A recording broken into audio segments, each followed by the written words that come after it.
Welcome, everyone, to another episode of Saving the World podcast with Luke Macmichael and Martin Rezny.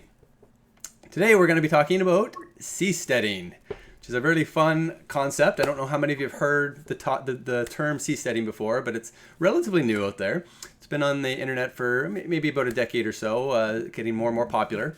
But I'm going to take you to the seasteading.org site today, and we're going to talk about what it is and why it's kind of growing in popularity and importance, and how it can help us maybe save the world.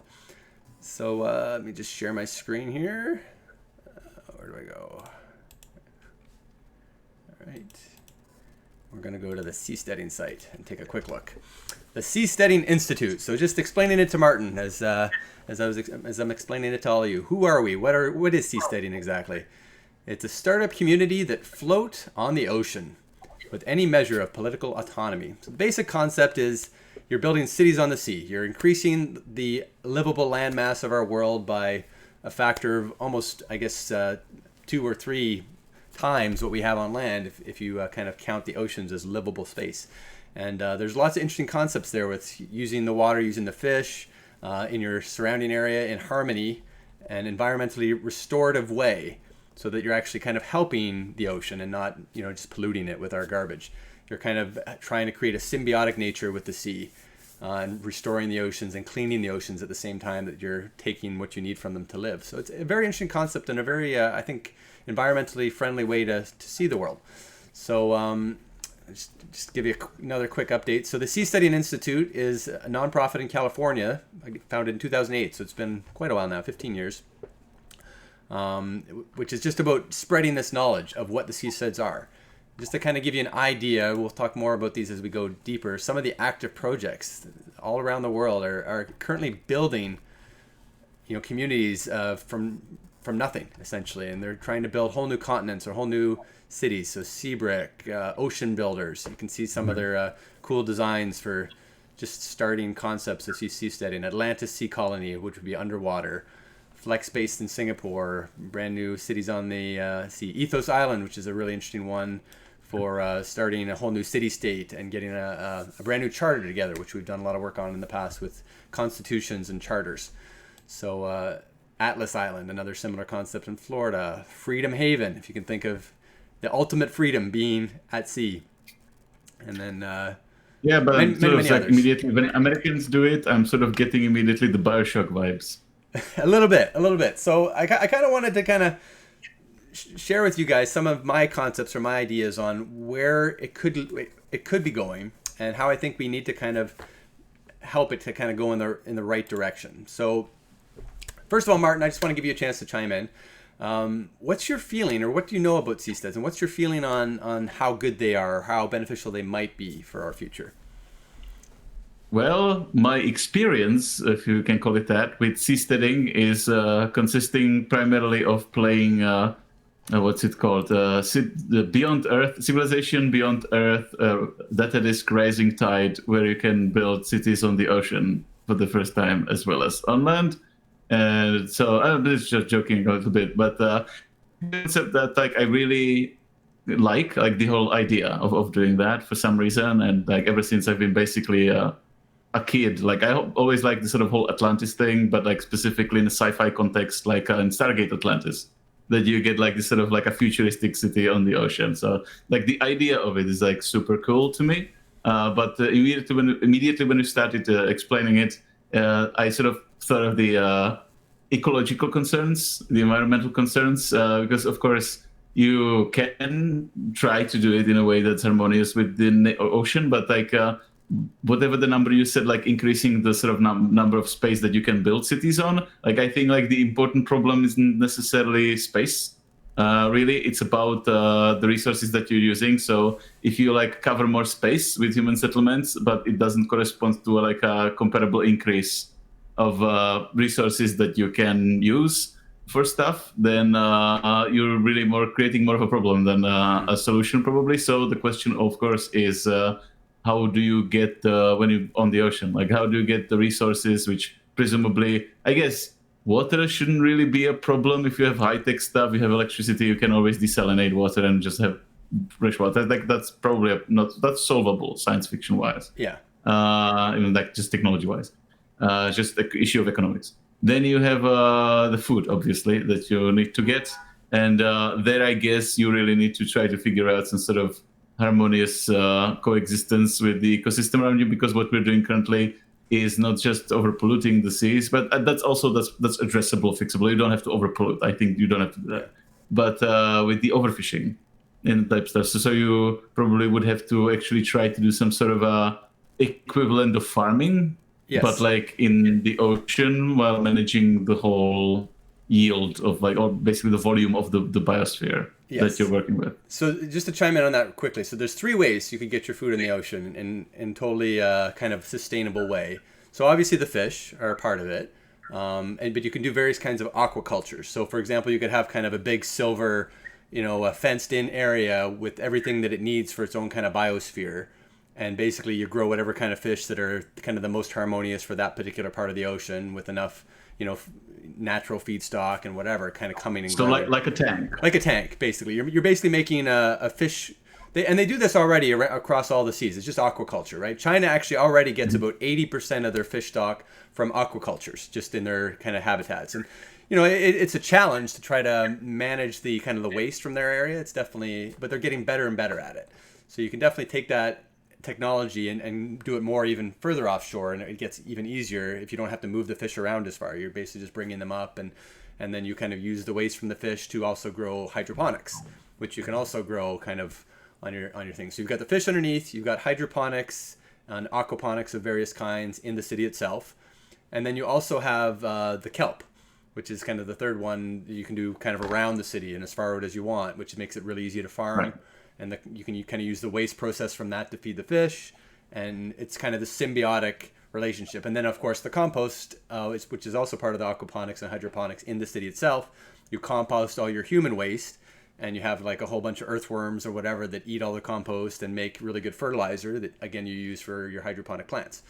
So it's really cool. Think of it as, fish eat the waste, we eat the fish, and then our waste kind of feeds the plants and so on, and kind of a fully symbiotic. So you just have to basically figure out like a biosphere project, but less complicated because it can be open. Exactly. It's not a closed system. Yeah, you basically have all the space beneath your city, which can go down as far as 100 meters or further, and you can get tons and tons of kind of farming area to kind of feed that same city, where on land you would have only had one dimension, where in the ocean you could have multiple dimensions. Yeah, no, the verticality could be interesting for sure, but I guess you just need to have, like, you mentioned the Atlantis city with the subs or the underwater compartments. I guess just they should be manufactured to like great standards and not like a certain recent Atlantic what's it called, Titanic expedition submarines. Yeah, if anyone's going to want to live in it, they have to be safe, and that's got to be the number one priority for sure. If we're expecting any decent number of humans to want to live on the ocean, it has to be safe from pirates, it has to be safe from collapse, safe from hurricanes and tornadoes. The other big thing I was interested to learn about hurricanes is they don't happen as much on the equator, which is kind of where the weather is typically nicest. So you can kind of build maybe 100-kilometer strip around the whole world, kind of a whole bunch of oceans, cities on the ocean, and basically fill all 8 billion people in that 100-kilometer strip. I think that's a question like on land with like better and worse real estate. It's just we'll have like a different parameters of what makes a particular patch of ocean better or worse. Yeah. For which I guess also factors into the second thing, which is the political aspect.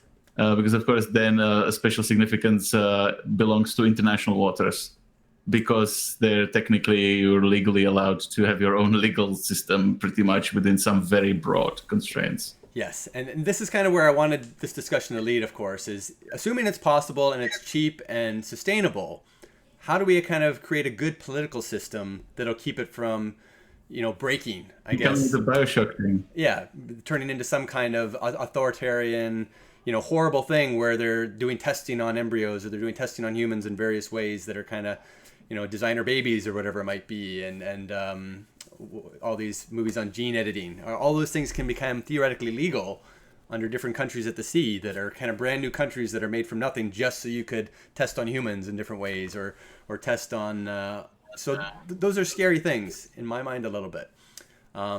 which kind of to me, Like, yep.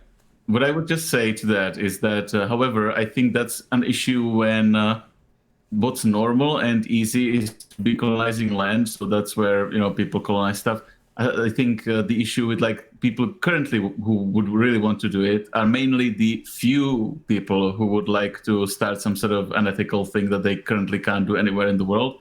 I think if it was sufficiently easy and opened up to a large number of colonists, like basically people from, like just normal people from anywhere who just want to start a city or whatever, I think that there wouldn't be a lot of the motivation to create like highly illegal things that would normally be highly illegal in like already existing jurisdictions.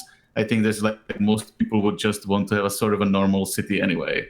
That has like most of the normal rules that most of the normal cities have. So I think it's just like more visible now when it's a primarily like the only people who would do it now because it's difficult would be people who have extreme motivation to do extremely unethical stuff, like with Scientologists doing the Sea Orgs, like specifically so that they can abuse basically workers.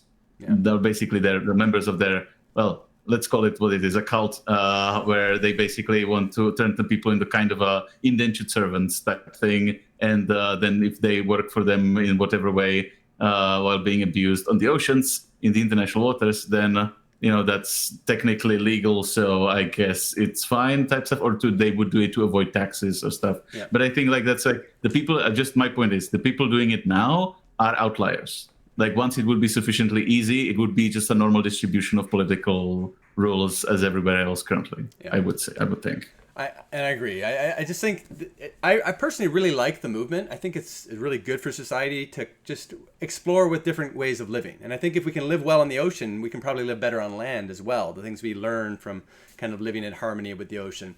It's the same and eventually with space in space also, because you're just inching toward mastering the biospheres. Exactly. So that's anything we're learning from living on Mars or on Earth, we can also apply to the oceans, and we can also apply it to land. So it's just about living more efficiently and more sustainably, and all the things we talked about before with precision fermentation farming. Those things are all even more relevant at sea because you can just grow your food, in a precise way, and you've got lots of access to cooling water. You can also make kind of unlimited energy from the temperature variance, and the technology on that's growing quite a bit now too, where you pull up the cold water from below, and you kind of cool things, and then you kind of pull heat out of it, and then push it back down to kind of generate energy from the heat differential. Well, you could also, I imagine, tap into geothermal at specific locations, into wave energy from a tide in specific locations. I think there's just like a lot of options. And if we ever master fusion, then basically you can just use even things like heavy water from the ocean, probably in that process. And apparently, almost any kind of metal or anything you can get on land also exists in some form, in smaller amounts, in the ocean. And you can actually mine metal from the oceans, almost as efficiently or more efficient than on land. You just filter it out. I imagine that's actually one of the things that immediately occurred to me. I imagine, also based on my experience of playing Rising Tide, because that's what you would do, is like what you would do, you would find like a place where you have a concentrated rare resource in the ocean or important resource in the ocean that you are able to mine. And that's where you build basically like mining towns. Like it's one of the things that makes sense to do early on is to start up an infrastructure in the oceans, is to build settlements. Like currently we would just specifically do it for oil rigs. Right. Like currently the only resource that's worth it is oil. And I imagine like you can easily spring up a city around an oil rig. Like even just for starters, that's like a thing that seems to be extremely easy, resource-wise, because you then have the energy to do whatever. But also there are like quite large. It's not just like small amounts dissolved in the ocean, but you have particularly on the seabed, you have on many places you have all kinds of metals that are basically in some sort of like a, what do you call it? Like some sort of like a little, like roundish pieces of it lying on the ocean floor. Yeah, it just builds up in certain areas more than others, and just by pulling, you're going to be desalinating the water at a minimum anyway. So in the same process that you're using to desalinate it, you can also separate out any other resources that happen to be there and take advantage of them all. So you're basically pulling straight from the ocean various kinds of resources that you need to survive, and ideally, as we work on 3D printing technology, replicator technology of various kinds, automation, we can do all these things at the ocean, like even easier than you can on land. Yeah, And, like I imagine, like if you did something like automated submarines that would basically be able to do some mining on the sea, bottom of the sea. Like that's the kind of thing that then can because that's it's sort of even removing the one of the main problems, which is like the risk to humans who are working under those conditions. Because there, of course, are like deep water workers that are like working on the oil rigs and stuff. Yeah. But that's like very difficult, pretty hazardous, like occupation that not that many people are willing and able to do. But again, that's the kind of thing where if you just sort of pushed it with automation and you set up some sort of like from the bottom of the ocean, you mine construction materials pretty much, and or some oil, natural gas, or whatever, something that could theoretically give you energy, because like the sort of filtering the water to get stuff out of it, that's mainly actually used to get the heavy water that you can theoretically use in some kind of, even if not fusion, you can even use it for nuclear fission.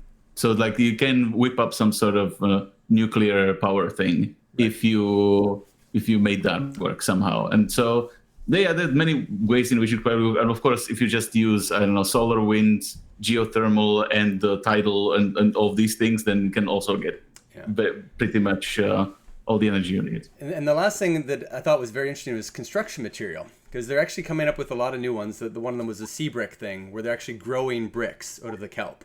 Essentially, you're essentially just compressing different kinds of kelp or whatever, and it's a carbon negative event, because you're basically pulling the carbon out of the atmosphere to grow the kelp, and you're using that to make basically bricks that can float on the ocean. And or you can do something similar to produce biofuel. That too. So it's like another thing to power the whole system. So it's just a really, really awesome concept, in my opinion. I think the further we develop it, the cheaper and more automated we can make this. It's definitely a whole new kind of world of possibilities that can help us save the world if we start getting just kind of more familiar with the concept of what is it going to take for us to get there. So that being said, go ahead. Sorry. I'm just personally, I'm not really worried about the technological side of this. There is a way to make this work. I'm really more worried about the political issues and obstacles, because if that were to become like a big trend that many people would do it, that would basically create new political powers in the oceans, which would make international waters kind of national waters for whoever's built a colony there. So there will be a lot of geopolitical interest, especially among players like the big nations like United States, China, and Russia probably, to control the whole situation, and specifically, if it was easily possible, to try to turn it into their new national waters and territory. Yeah. And that can spark conflict very easily. Absolutely. And that's, I guess, obviously where I wanted this discussion to go as well, is just how do we manage that? And from our perspective now, how do we start this conversation on a worldwide level to say, how would we like to manage our international waters? And this kind of leads back again, spoiler alert, on the Worldwide Federation thing. Because I think in order for seasteading to work in any good shape or form, where it's not going to be a no-holds-bar political war for territory, we need to have some kind of worldwide federation that says, okay, all waters, all land worldwide is kind of shared in some way, or at least the commons of the water and air and oxygen that we breathe is kind of a common resource, and we need to kind of treat the oceans like the common resource that it is, I think, as well. So that's, I think, the most important thing for us to all understand that from the early stage, that the libertarian forces that are kind of pushing seasteading right now are so excited about the freedom that they'll get from the tyrannical governments. I don't think they're going to get that freedom. As soon as they get their city, someone's going to usurp it. Someone's going to conquer them or just take everything from them. Unless they're able to defend themselves with overwhelming force, pretty much. Yeah, they would need cruisers and start battleships or whatever. Who knows? Like, they would need a lot of power to kind of defend their cities from China or Russia or the US. Which means that, like, maybe in some sort of dystopian sci-fi future, it could be done by corporations. Like, it could be maybe done then by somebody who has so much money and clout and power that they're basically a nation, even though they would be doing it for the libertarian sort of capitalistic freedom from stuff reasons. And I think that's exactly the nail on the head right there, is why it's so important for us to understand, the difference between a corporation and a nation. And So just a quick, I'm a little bit curious. So the Atlas Project or the Ecos Project is one of these where they have this whole constitution that focuses on the libertarian concept of freedom. So it's the freedom of self, the freedom to own your own property, and the freedom to not be kidnapped. So it's not to be your freedom to not be killed, not be kidnapped, and not be stolen from. Those are the three kind of core freedoms that they basically highlight through their whole constitution. And I think this is kind of very interesting because I think the core concept that they're missing, which we've talked about before, is the concept to pollute, or the concept to how do you kind of exploit each other essentially, and to enslave one another. And that they kind of do a catch-all that no one can kidnap you, which means that if you build a city on the ocean and someone comes around and builds a city around your city, do they own you now?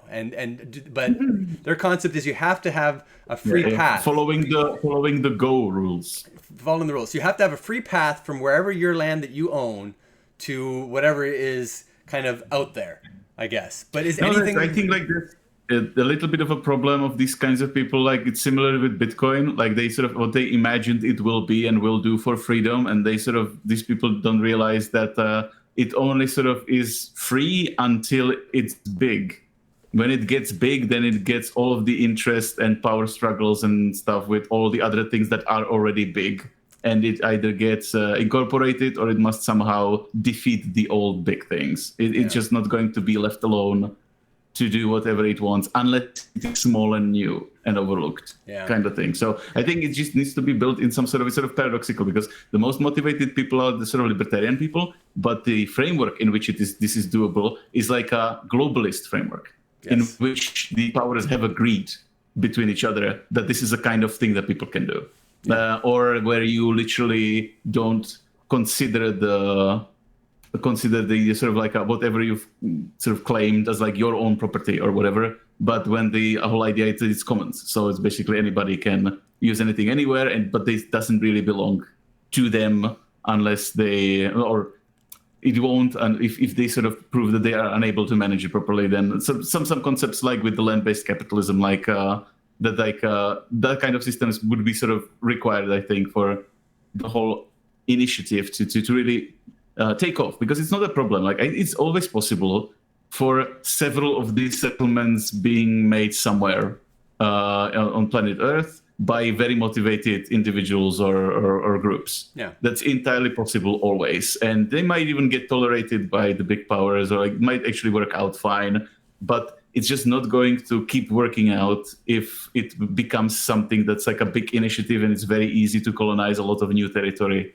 Then it just becomes, the Game of Thrones kind of deal again. I definitely see it becoming some kind of a land grab. You know, if you think of the early pioneers in the States, it was always just go further west, go further west, go further west. You get your free 160 acres.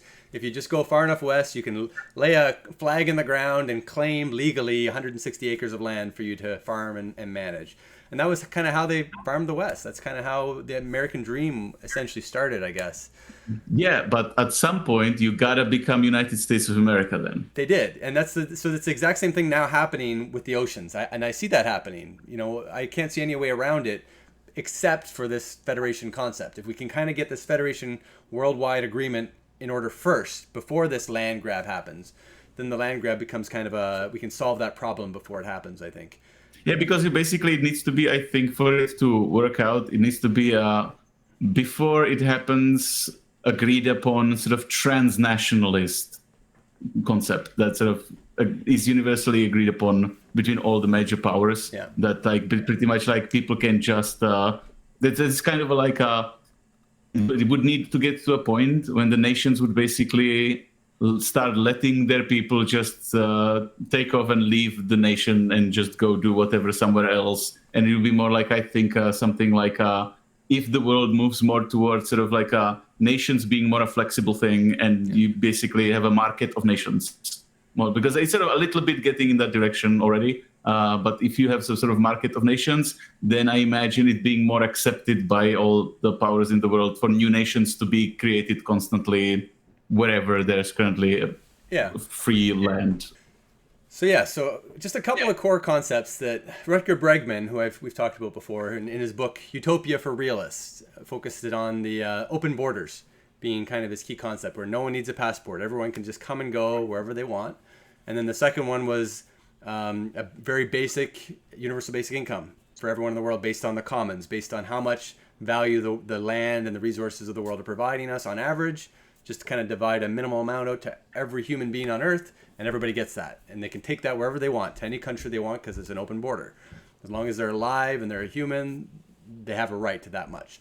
And then the third concept was a little more interesting. It was more of a 15-hour work week, not mandated, but encouraged worldwide to kind of leave more time for volunteer work and altruism, and as well as have, because there's only so much work to go around with things being automated, it would kind of help spread that work to more people, and people would do more work because they wanted to do it rather than for income or because they had to do it.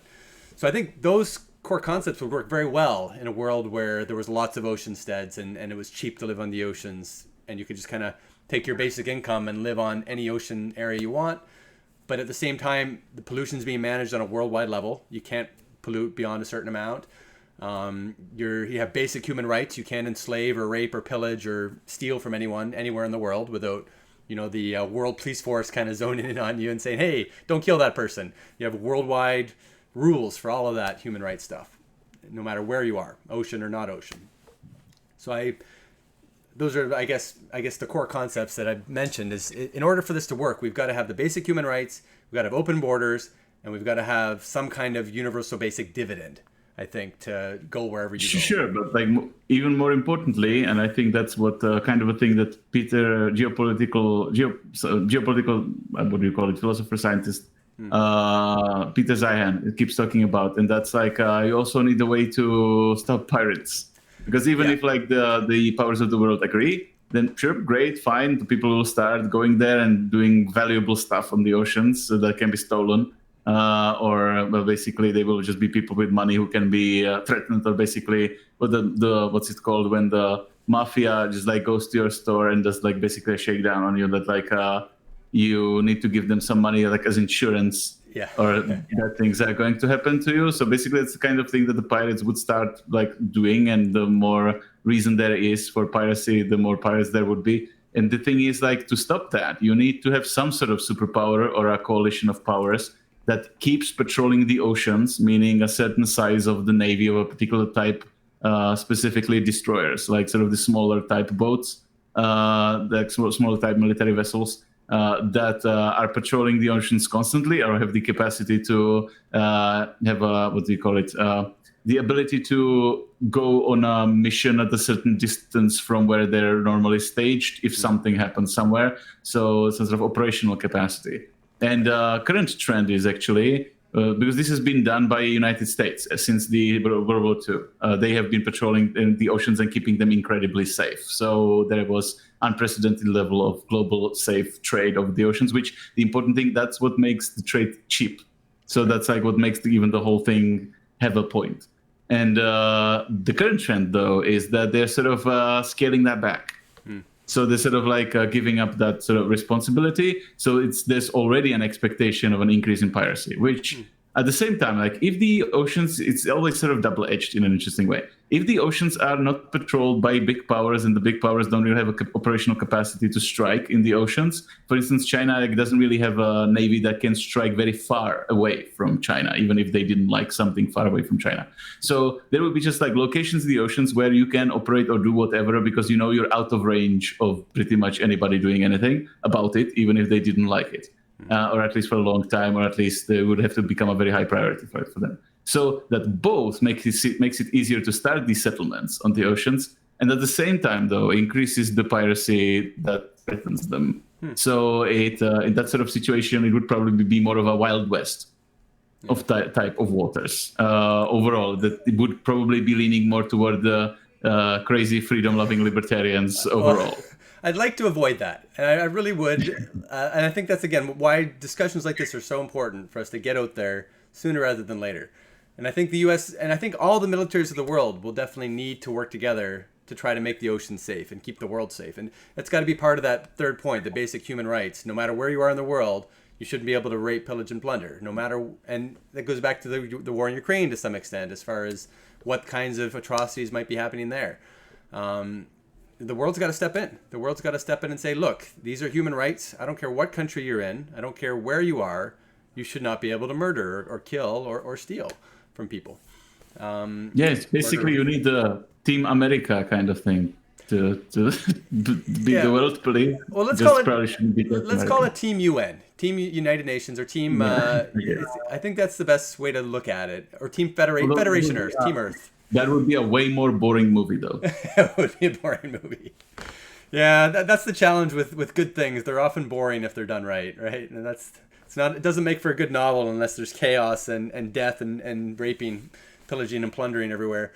But that's unfortunate. But that's like what you could easily get. You could easily get Waterworld.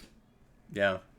If you remember that movie. I do remember that movie, Kevin Costner. Yeah, that was an interesting movie. It was a little more, wasn't technologically advanced as we are. It was kind of like a post-apocalyptic kind of Waterworld. Yeah, but that's the thing. Like, that's actually one of what I wanted to say is, like, I sort of personally think, like, for this to start really and get big, there must be some sort of inciting incident. And one of those could be some sort of, like, apocalypse. Like, if you have major environmental problems that force migration, then one of the things you could sort of try to solve migration being an issue is that you increase the amount of colonizable, livable space on Earth. Yeah. Because what would happen with the environment is that some places would become uninhabitable. And actually then it might be, for various reasons, easier to then colonize some parts of the ocean than some parts of the land, precisely because, like, the ocean environment, I guess, is more standardizable. Like, if you had, like, some sort of, like, a technological, easy, do-it-yourself settlement kind of solution made, I think you could make it pretty standardized for, like, the ocean, just based on which part of the Earth it is on. Like, just like you said with the equator. Yeah, stuff. Because then everything else is basically equal at that location. If you think of the type of natural disasters that are causing trouble, you've got forest fires, heat waves, earthquakes, and hurricanes, obviously, tornadoes.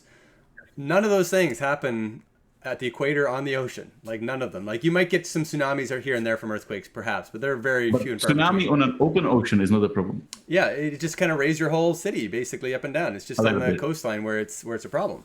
So basically, a lot of the even far future problems, apocalyptic type problems, aren't really problems for ocean-faring cities. So as long as they're breakwalls. You just may want to be far away from where nuclear missiles are pointing. Well, that too, yeah. As long as your breakwater is kind of high enough, you can kind of protect from a lot of the waves as well. And it just kind of raises your whole platform up and down based on whatever is happening around you. Even if an asteroid or meteor hit in the water, aside from you, you might not even notice it if it was small enough. Particularly if you are the kind of settlement that is underwater. That too, yeah. Because underwater settlements, like, I guess, scary to a lot of people because especially if they watch news about submarines lately. Yeah. But the thing is that that's an extremely safe environment to be in from particularly cosmic catastrophes. Because if you're deep enough under the water, you're even protected from massive cosmic rays, radiation, like blast waves from, like, even nuclear explosions and stuff. Like, the water is shielding medium. Yeah, solar flares or whatever it might be, and also, underground as well can be safe from a lot of those things, except for maybe earthquakes. Sure, but I think underwater might be easier than underground in some ways. Yeah, and you've got a lot more access to fish and other things like that for your food sources and things. So just like logistically, like, if you figured out the whole submarine technology, like, logistically it might be easier than to try to build an underground bunker. And then when you're underwater, you can move under the water everywhere in the oceans. Yeah. You're not stuck just in your base. Yeah, so I think it's a really neat concept. So we just kind of scratched the surface a little bit today, but the whole purpose of this video is to just kind of whet your appetite on learning about seasteading. Go to the seasteading.org, check it out. We'll talk more about maybe political stuff in future videos as far as actual good constitutions. I know Martin has been finishing up writing his constitution for the new Earth. And there's plenty of good ones out there, so we'll keep on coming back to those because I'm very interested in kind of perfecting that, some kind of a worldwide federation constitution as we move forward that everybody can kind of be happy with and agree with. So seasteading is the new Atlantean Empire. Yeah, that's absolutely what we're going for here. Is if we're gonna try to save the world together, then seasteading could be a very important part of that. And I think it's a really fun and interesting concept that we can all push towards as our technology improves and the ability to create new habitats and new ways of living harmoniously with the Earth. Seasteading is definitely up there as far as interesting things we can do. So any final comments from you, Martin, as far as seasteading, what it means, what you learned today? Anything you'd like to share with people before we sign off? Like, to anyone interested in seasteading, I would just really highly recommend playing Beyond Earth Rising Tide Data Disk, because it's the only game that I'm aware of where you can sort of like play with this idea and like see some of the implications in practice of them. Awesome. All right. Well, I think that's it for today. Thanks so much for joining us, everybody. Well, please leave your comments to let us know what you want to hear about next, and we'll keep on making fun videos as often as we can. And let's keep on pushing on and save the world together. Thanks, everyone.